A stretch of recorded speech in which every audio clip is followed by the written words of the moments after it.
Good morning. This is Dr. David A. Padgett. Today is Monday, March 15th. This is the World Regional Geography course, section 101098A.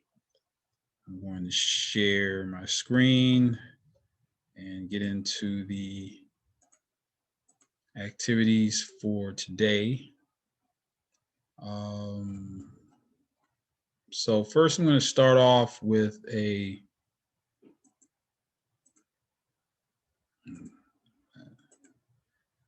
now I'm sharing the screen.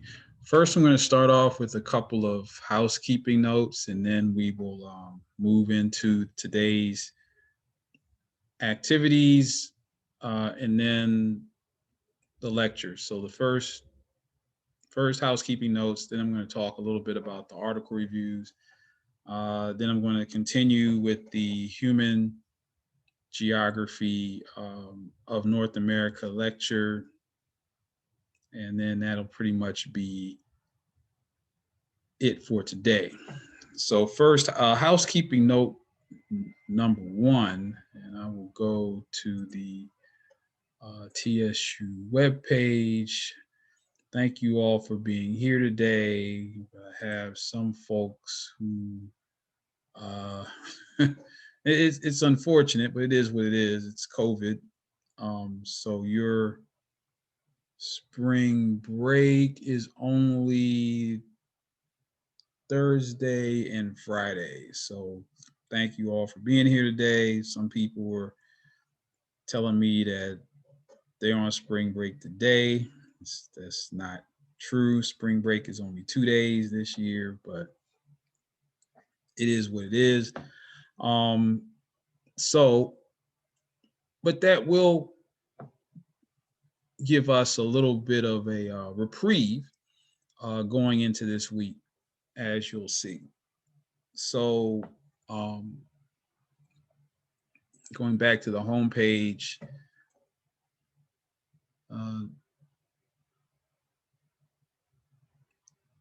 so in terms of assignments that are due, you will still have article review 3 due this evening. And of course, article review 4 will be due next Monday night. And that's pretty much it. There will not be a quiz this week. There will be a quiz next week. So just prepare for that. But for this week, just an article review. So there is a bit of article review 3 is due tonight. Article review 4 will be due next week. So there's a little bit of a reprieve there from work. I'm going to switch to student mode. I was able to get caught up pretty much on all grading, except for obviously the quiz from last week. I'll be grading that one this week. So if you go to your grades, of course, I'm not going to have any grades because I'm not in the class. But if you go to grades, you should be able to see what you got on the Unit A exam. There's only been 1 GIS assignment so far. There's been 3 writing assignments, and I will catch up on the article reviews and the quiz in the first quiz this week. But you should have enough of a basic understanding of where you stand given the 5 assignments that have been graded thus far. And one of them, of course, is the Unit A exam. If you have any questions, let me know. Just as a point of information, well, I can just, let me switch back out of student mode for just a moment. A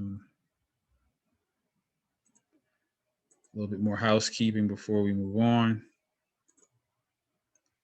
So if I go to, let me see, let me stop share for just a second before I do this. Here, Yeah, I didn't want to do that.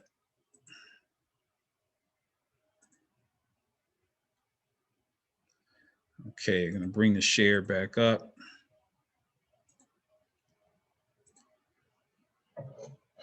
Okay, so here is how we did for the unit exam A. One person managed to get a 90%.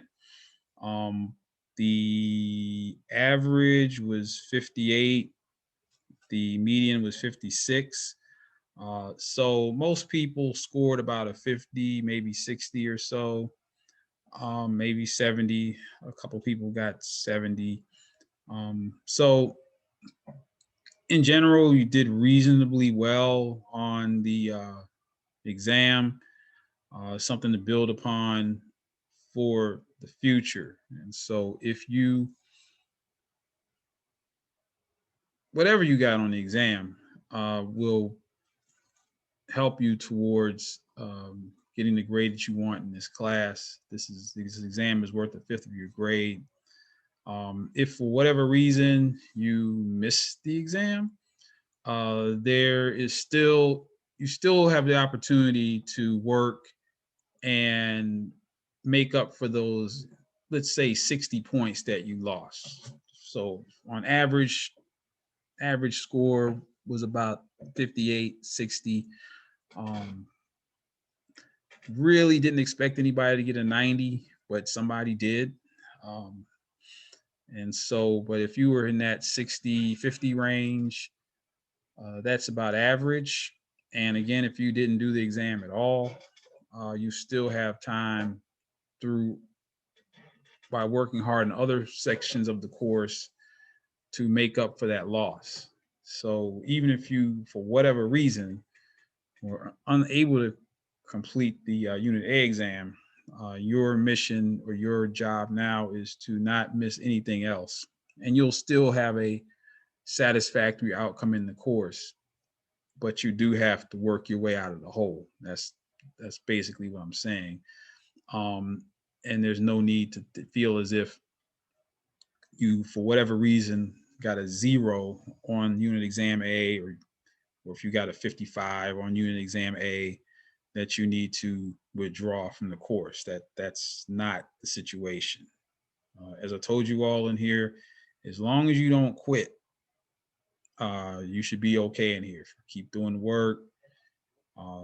Don't quit. You should be okay.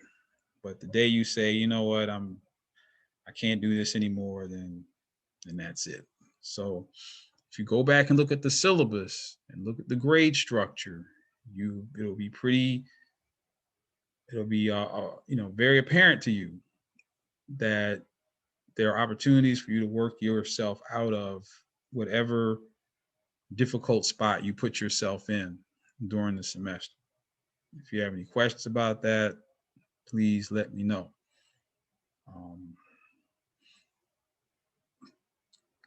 Okay, so let me get out of this for a moment.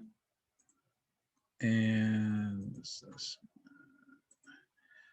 okay, so let's take a look at some of the article reviews very quickly. We haven't really had a chance to look at them closely.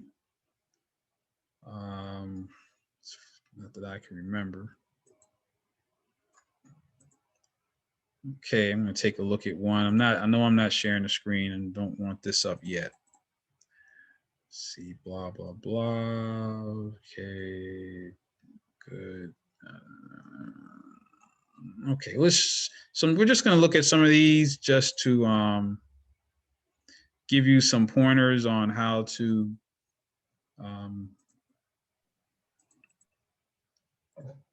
do the article reviews as best as you can. So these first couple I might be kind of critical about. So here's Hicks, good, article 1, the date, her name, and her major. And she clearly found an article that is related to, in this case, GIS and graphic design. Very good. Essay is in first person. That's fine. Just got a quote here from the textbook. My only criticism here is that, again, you should mention that this is the Bradshaw text. If you just say Bradshaw textbook, I'd rather have you say, um, the full name of the textbook. But if you just say Bradshaw textbook, then okay, I know what that is. But if you just say chapter 1, page 7, chapter 1 of what? Remember, you're not writing these essays to me. Just think about writing to a general audience who knows nothing about any of this. So that way you'll be as thorough as possible. You know that I know where this chapter 1 is, but don't write this to me. Write it to just the general audience. But that's fine. Her keywords here, she's got keywords: maps, cartography, scale, GIS. Okay, those keywords are okay. They're kind of general. Your keyword should speak to your keyword should reference the main theme of the article or the main themes. So obviously one of the keywords should be Adobe Illustrator, because that's what the article really is about, is Adobe Illustrator. So that's one keyword I would add. Maybe even graphic design might be another keyword. So remember, a keyword is a word or phrase that references the main theme of the article that you found. So let's see. And okay, so if we go back to the instructions, well, actually, the instructions are, let me go to student mode just so you'll see, view as student.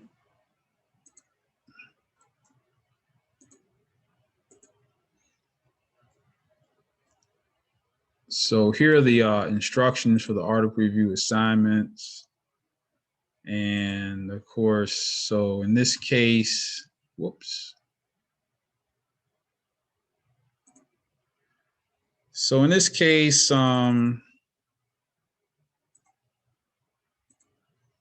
Hicks completed most of the requirements. She had her citation, article number, her major, summarized the article, and let's see, I think,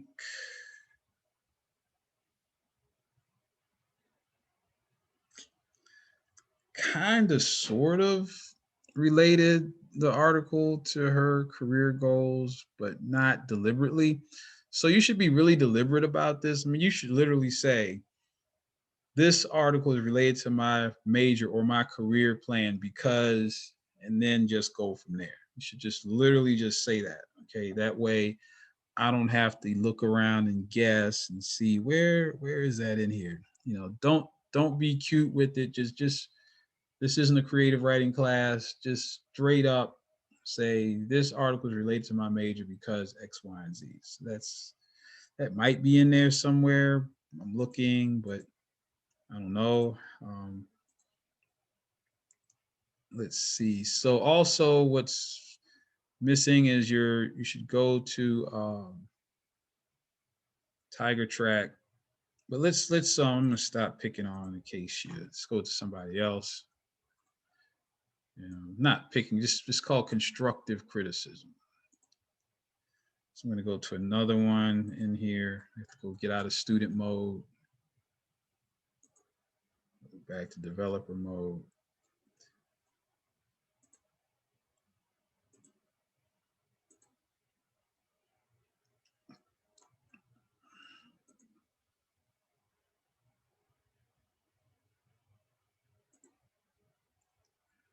And let's see who's here with us today. Thought I saw Weaver. Let's see, Weaver's here. Let's see what Weaver turned in. All right.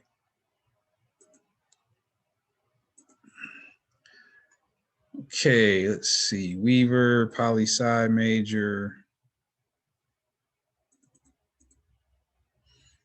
date, name, major, first person. Okay, so she cited the article here. It's a border dispute between India and China, obviously related to political geography. And she summarized the article. Okay. Okay, keywords: India, China, Himalayan mountains. Um,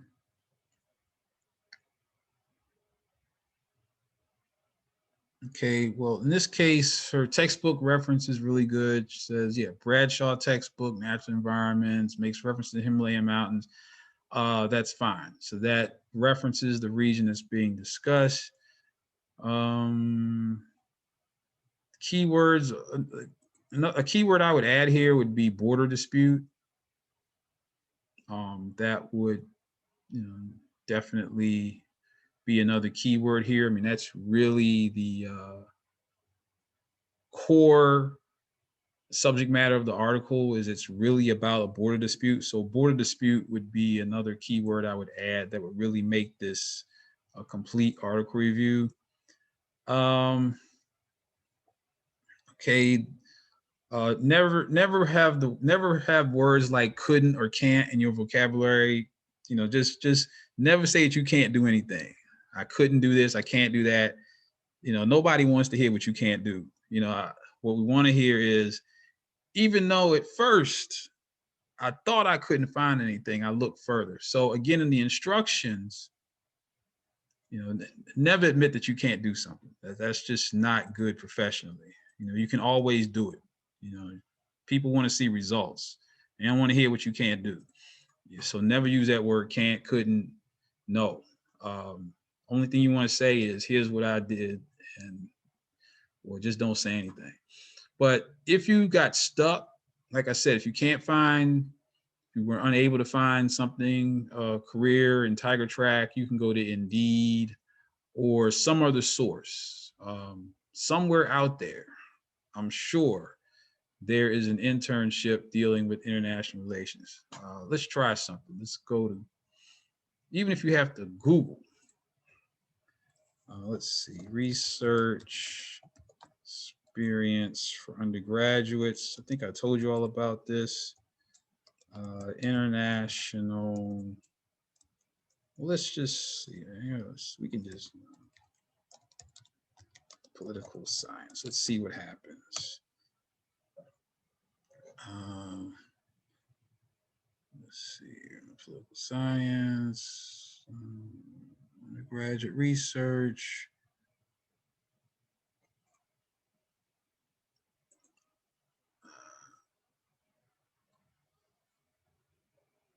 So here are a bunch of research experience for undergraduates in a number of social and behavioral sciences that, poli-sci could fall under. Here's one that's for statistics in Georgia at Spelman. Let's check that one out. And here we go. Wow, here's increasing statistical preparation, research, education for undergraduates, blah, blah, blah. Sophomore, Spelman College, 8 weeks, structure of the program. That's this year, 40 hours a week. Any of you all, no matter what you're studying, should learn stats. I mean, it's just no matter what you're studying, you're going to have to know stats. Doesn't matter. Political science, physics, biology, engineering, especially political science. So this would be a good program here. So you go to Spelman. Let's see, when's the application deadline for this? Let's see, you receive a stipend and travel costs, so you don't have to pay for anything out of pocket. Frequently asked questions. It'll be virtual. You don't even have to go to Atlanta with applications. Well, darn. Today, they still accept applications on March 15th. And just FYI, for any program like this, even if you think I can't make the deadline, go ahead and apply anyway. Because what happens sometimes is there are other students who apply to more than one of these. And if they get accepted to one, then they'll have to withdraw from the other one. And that might be an open spot for you. Even if you submit a strong application after the deadline, then you can still get in. So never, like I said, never think you can't, never think it's over. Just, hey, I'm going to submit this anyway. I know it's after the deadline. I'm going for it. You never know what'll happen. Also, if any of you, including Miss Weaver, decide to apply to this, let me know, like right now. I know people at Spelman. I'm pretty sure I know who might be over this program. I mean, this is somebody I know personally. If it's who I think it is, then I'm not saying I can definitely get you in, but if I recommend you, and this is a friend of mine at Spelman, oh yeah, you'll be in there. Don't even worry about it. But so use your resources. Use your resources. $4,000 stipend. It's not bad for a few weeks of learning statistics. Yeah. And so don't worry, they're not going to pick a bunch of Spelman students. In fact, that would just look bad. That would be suspicious. I'm sure there's going to be one Spelman student, but it's not going to be 7, right? Anyway, so this would be an example of an internship or research opportunity that would have fit in that article review. So just search widely, search all over, find something. But like I said, don't ever use the word can't, or I was unable to, or I couldn't do it. Get those words out of your vocabulary. Couldn't, no, you can never use that word. Couldn't, can't, never. Just never use it. You can always do it, no matter what. Think positively. All right. So that was Weaver. Let's see. Anybody else who's here today with us? Hicks, Weaver, Sapp, Sutton. Let's see. Well, Sutton's here. Why not? Last one. Another poli-sci major. Okay. Let's see. Sutton, good. Oh, another good article. How geography shapes. Okay, I guess that's the link. I guess that link is live. Okay, all right, that's fine. And summarize the article. Okay, so this is exactly what I want you to do. This article relates to my career in political science major because, and she goes on, textbook reference, section 2.1, boom, boom, liberal conservative. Let's see. Spectrum, political region. I guess those keywords are okay. Again, the only thing that seems to be missing here is the employment or internship opportunity. And some of you all might be freshmen and you're thinking, well, I'm a freshman, I don't know anything, nobody's gonna have me be part of an internship. Oh yes, they will. Like I said, never count yourself out. Always believe that you will be chosen. That's the first way to success is you got to believe that, like 100%. I'm going to be chosen for this. Nobody is going to get in ahead of me. I know this, right? You have to have that attitude going in. Now, maybe you might not, you don't get selected, but at least you will have the opportunity, well, at least you have the practice of actually applying for an internship program. Um, and so you have, I mean, there's a process.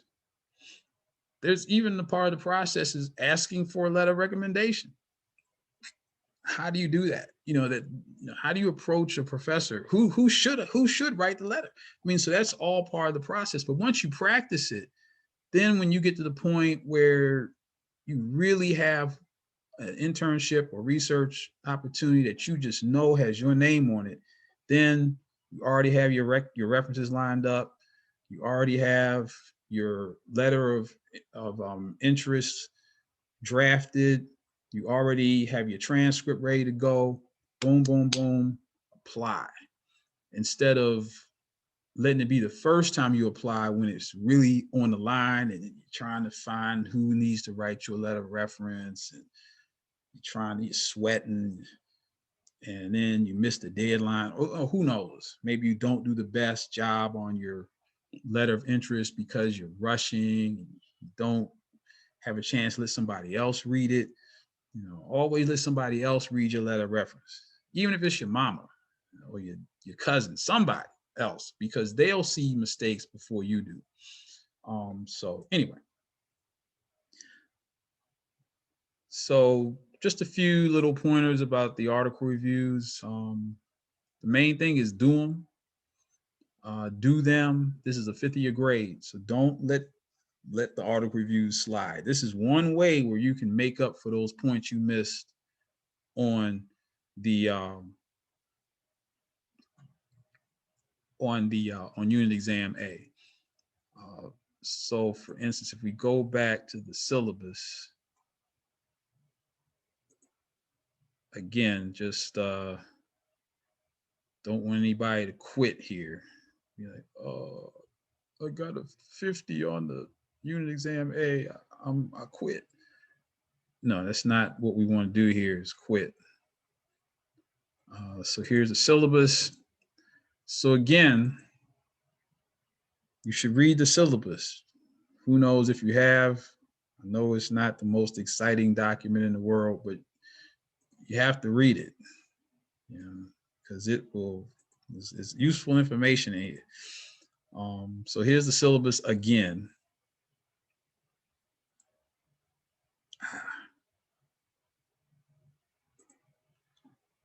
Okay, here's the syllabus again. And if you scroll down to where your points are, notice you have the Unit A exam, that's 100 points. The final project, it's not going to be a group project, I got to change that. Final project is another 100 points. Your quizzes are 100 points. Your article reviews are worth 100 points. Your globe assignments, you haven't had any of those yet, that's 100 points. GIS assignments, had one so far, that's 100 points. Writing assignments, you had about 3 of those, that's 100 points. Class participation is worth up to another 100 points. Notice that's 1, 2, 3, 4, 5, 6, 7, 800 points, but you only have to have 500. Well, really you need 450 to get an A in the class. So let's say you completely blew it, just didn't even do the Unit A exam. But if you jam on these article reviews and get like an 80 here, then that will essentially replace whatever you didn't get on the Unit A exam. Or if you got a 50 on the Unit A exam and you do 70 points worth of article reviews, now you've got about 120 on the Unit A exam out of those 500. So if you keep working, you have lots of opportunities to get to 450. Okay, so that's why you should not quit in here. Class is designed for you to hit some bumps, might bump your head a little bit, but if you keep working, you can get to that 450 points. You got 800 points available. Just get 450. Okay, just get a little bit more than half the points that are available for you to earn in here, and you'll get an A. but you have to work for it. I'm not going to hand it to you. You got to work for it, even if you make a mistake. So you might fall down. Maybe you fell down on the UNA exam, but you can get up and keep working and still get that A. But the main thing is keep working or keep grinding. You know, don't tap out and say, well, I'm a failure. I'm never going to be nothing. No, don't ever say that about yourself. Say, look, okay, I took an L on that UNA exam, but I'm going to get it together. And I'm going to burn those article reviews. I'm going to make up for those points. I'm going to do these quizzes. I'm going to do the other assignments, and I'm going to get that 450 points by any means necessary. Well, not any means, no cheating, no cheating, but by any legal means necessary. Okay, so again, for the article reviews, let's see, there's one due tonight, and then you have another one due. Number 4 is due next Monday night. And so after that, there are 6 more. That's 80 points right there. Up to 80 points right there. Still available. Okay, 80 big ones. Go get them. Get those points. Okay, so I think that's everything I had to say about in terms of housekeeping and grades. Oh, your midterm grades. Your midterm grades are come in the form of a letter grade, and you'll get to those via my TSU. So that I don't have a student view in my TSUs, but you go to my TSU and you can see whatever midterm grade you have.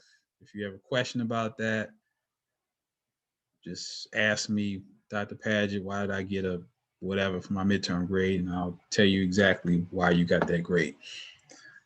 Okay, so let's move into the subject matter for today. So we are going to continue with the rest of Unit B, Human Geography of North America. And so thus far we have looked at some of the major migrations, and we've talked about some more other population data. And so today I'm going to take a first look at population structure. And we're going to look at population structure throughout the course. And so population structure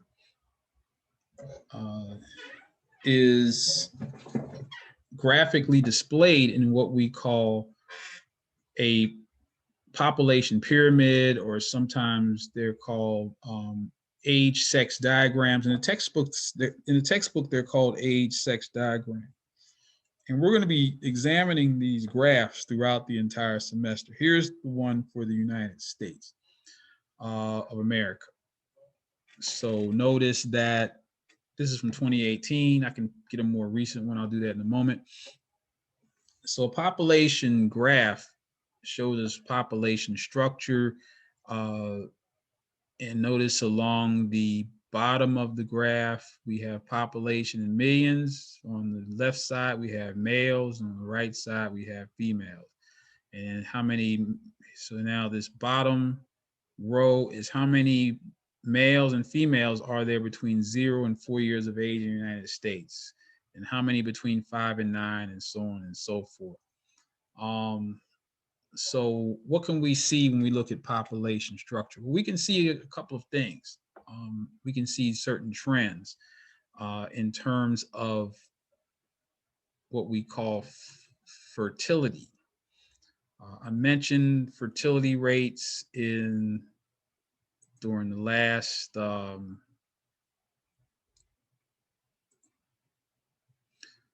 class, but let's just get into some of the important parameters associated with fertility or population geography.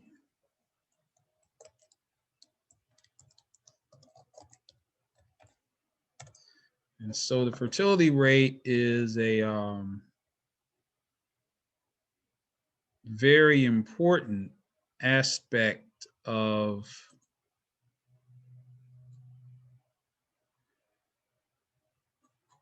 population. And so if we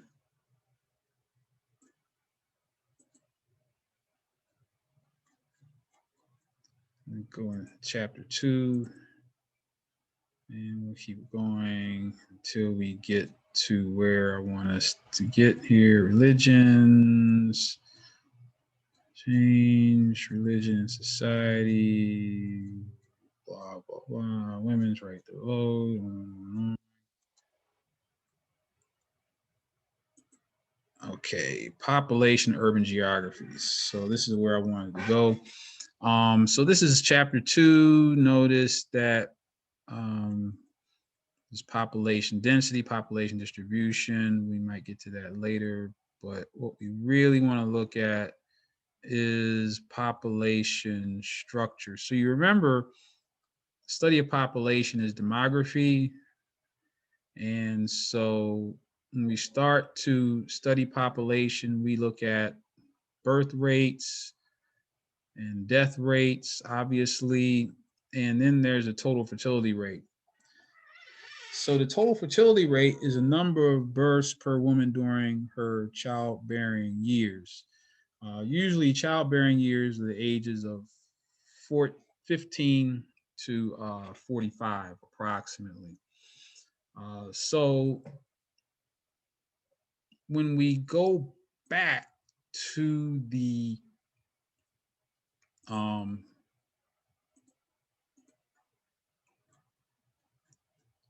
population graph that I was just showing you, you should make note of the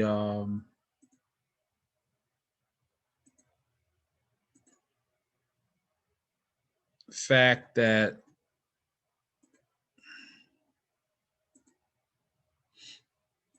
the population graph has narrow points, and then there are bulges, and then it goes back in, and then it bulges back out. What does all that mean? Well, this bulge here and here, these people between the ages of about 54 to 74, that's that baby boomer generation. Notice the population is large here in that age cohort. Well, what happened? Well, during the post-World War II period, when these people were born between 1944 and 1964, the fertility rate in the United States was 4. In other words, during that period after the Second World War, it was a period of great prosperity in the United States. And so the average woman had 4 children back then. Also, there was a period of time before the birth control pill was available. So the fertility rate was high. Then came the 1960s, birth control pill came along. Other things happened. Women had more choices in terms of what they wanted to do with their lives. So they spent more time or greater amounts of time becoming educated, having access to higher education. There was more equality in terms of career choices. And so a lot of women put off having children longer. The later in life a woman decides to have children, the less children she's going to have, and that's just basic biology.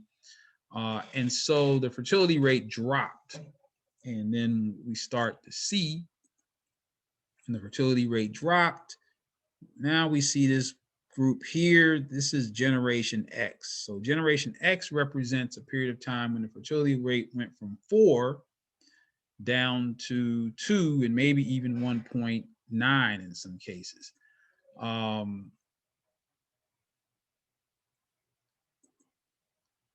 So let's go into our other reading material and take a closer look at some of these critical population data. This is the World Population Data Sheet. And there's some information in terms of population that you need to know, especially next week when you get ready for the quiz that's coming up. So this is a very useful guide. And so we have a series of tables here. And notice that the tables have different countries and various critical information about those countries. So let's go to the United States and Canada. And so if you look at the United States and Canada, as you can see, the fertility rate for the United States is 1.7, and the fertility rate for Canada is 1.5. Other important points of information that you should make note of is, of course, the population of the United States, about 330 million. Population of Canada is about 38 million. So those are just 2 points of information that you should know. But right now we're looking at fertility rates. So if we go back to the textbook, you'll notice that it says here that a total fertility rate of 2.1 is known as zero population growth. So the United States and Canada have total fertility rates below 2.1. So we are essentially at zero population growth right now. Does that mean that the population isn't growing at all? No, the population is growing, just not very rapidly. So as we saw in that population graph,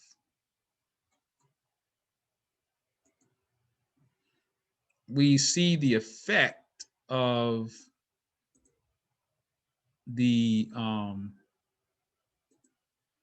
fertility rate becoming less. And so I gave you a variety of reasons for that. And really, the fertility rate is a gender-based variable because women are the ones who give birth to children. That's the gender.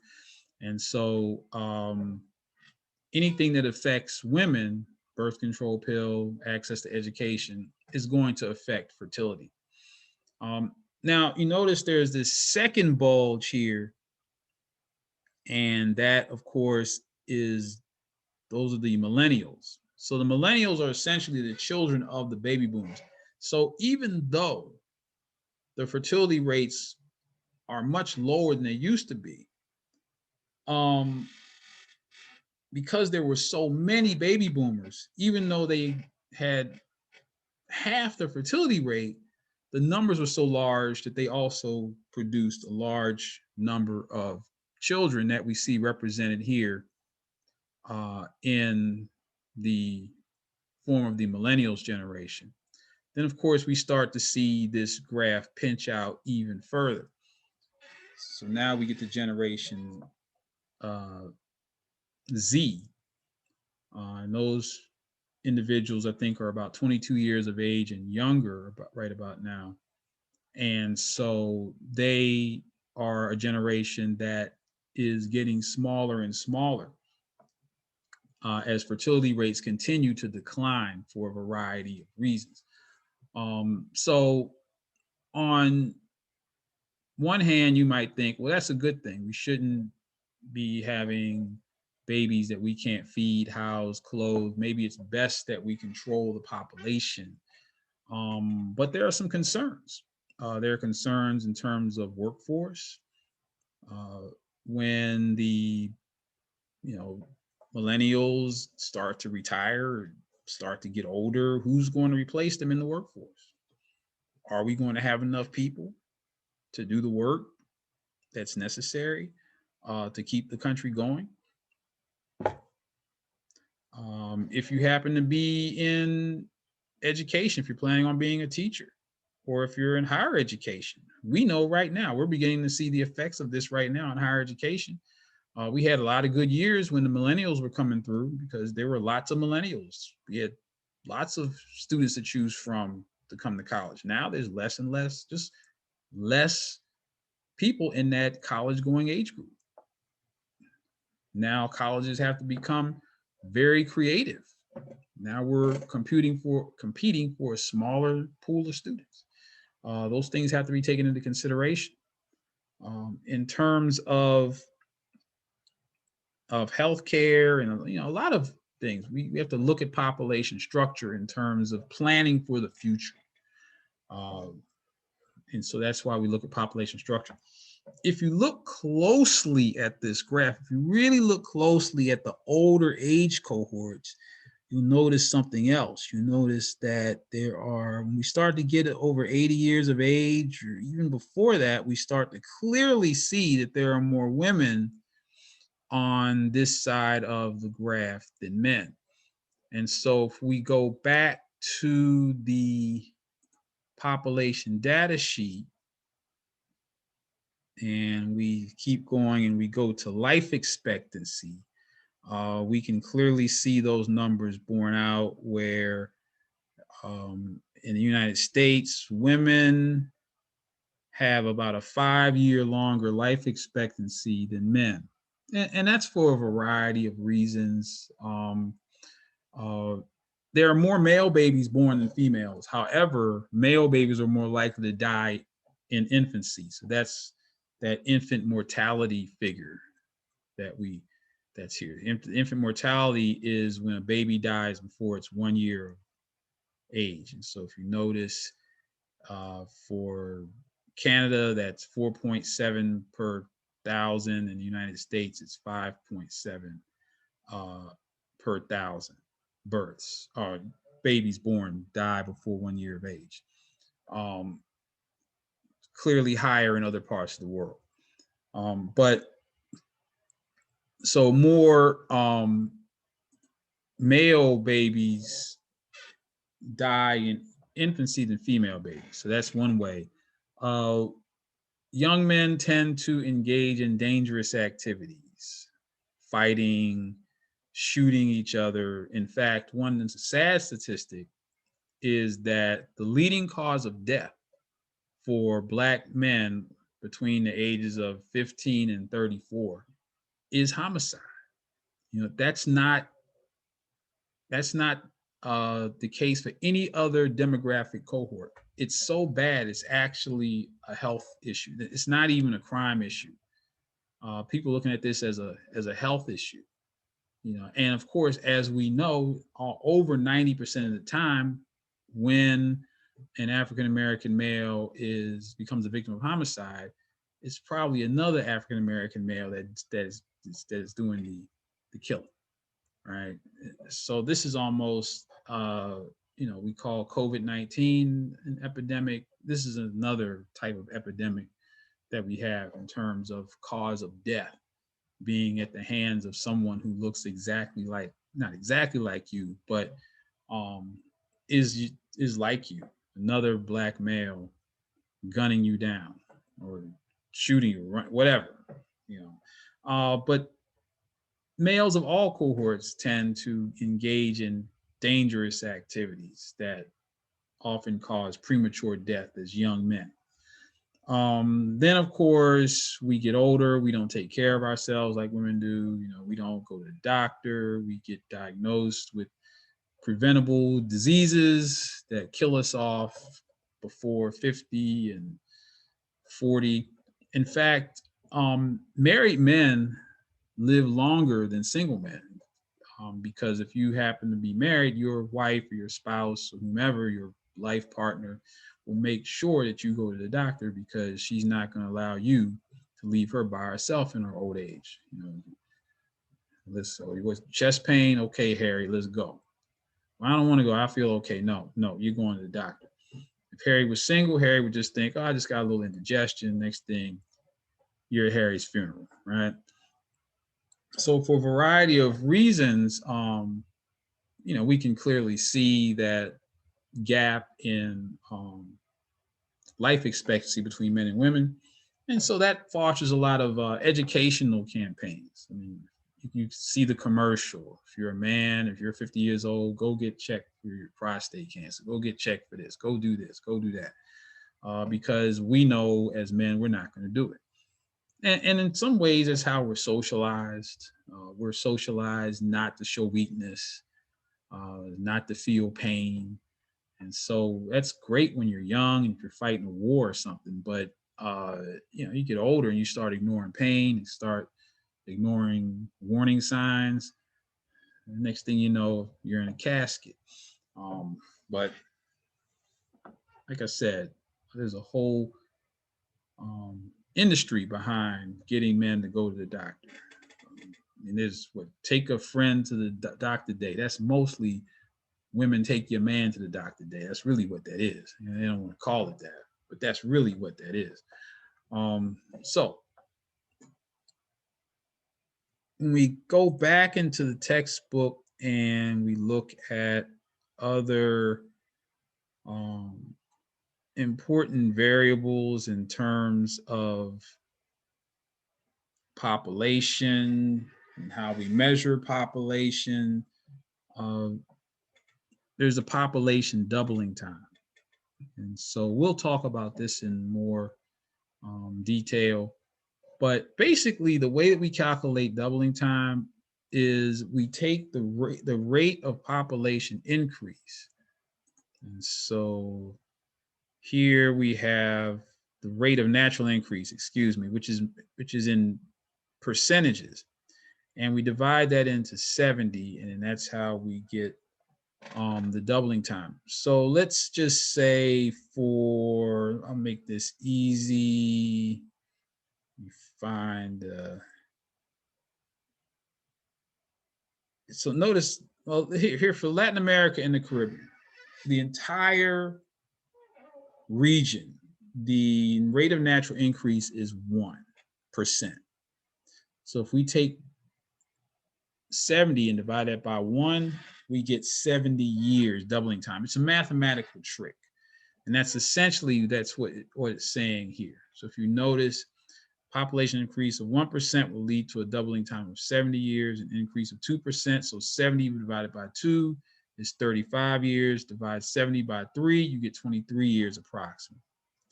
So why do we use this population doubling time trick, so to speak? Well, if someone was to tell you, well, the population of a certain country is growing by 3% per year, you might think that's okay. 3% per year, okay, everything should be all right. 3% isn't a big number at all. But if I tell you that if that population of whatever country is going to have twice as many people there in 23 years, if nothing changes, now that's a completely different way of looking at things. In 23 years, you're going to need twice as much food, twice as many hospitals, twice as many schools, twice as much everything in 23 years. And a lot of the countries that have high doubling times, short doubling times, are the lower income countries of the world. So the countries are already economically depressed, and they're going to have twice as many resources in about 23 years or 25 years or so. So that's why we use that number. It gives a much more tangible vision of what's happening to a population as it's growing. So here is the section of the chapter of the book that goes into detail about population in chapter 2. So these are the basics of population and demography. Essentially,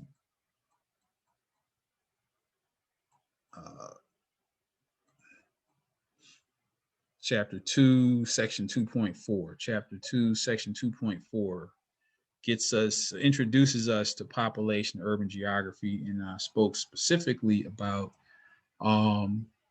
United States. One more thing, and you're going to do this later on in the course, is if we go to, hopefully this will work today, Census International Database. Okay, well, it's moved, but they have the link here, that where it's moved to. And so, wow.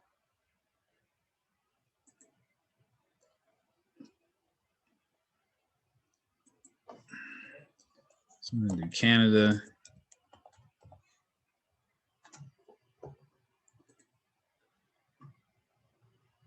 And oh, well, everything's here. This has been updated. So here you wait a minute. This isn't pop. This is for the entire year.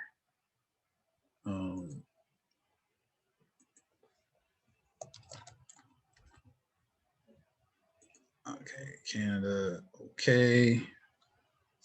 And 2020. Let's give them 2021. So you get all the data, fertility rate. This has been updated. And here's the population pyramid for Canada.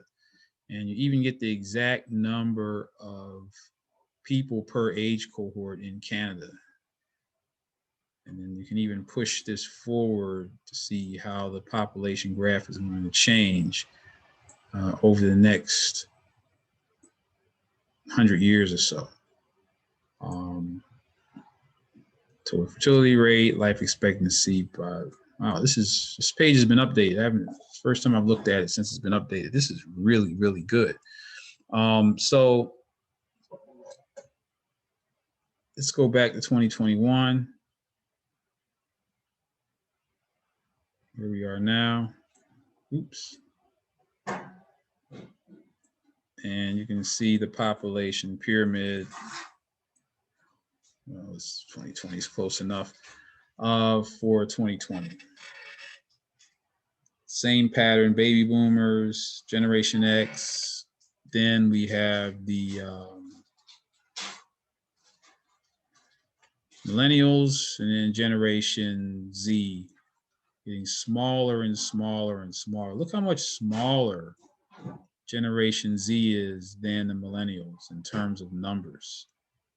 And you can clearly see the impacts that can have upon a lot of things in Canada, which is why we study demographics in this way. Okay, so on Wednesday, I will emphasize urban geography. I'll probably go over the exam, and I might go over the quiz, perhaps, if I can get it graded between now and Wednesday. Does anyone have any questions at this time?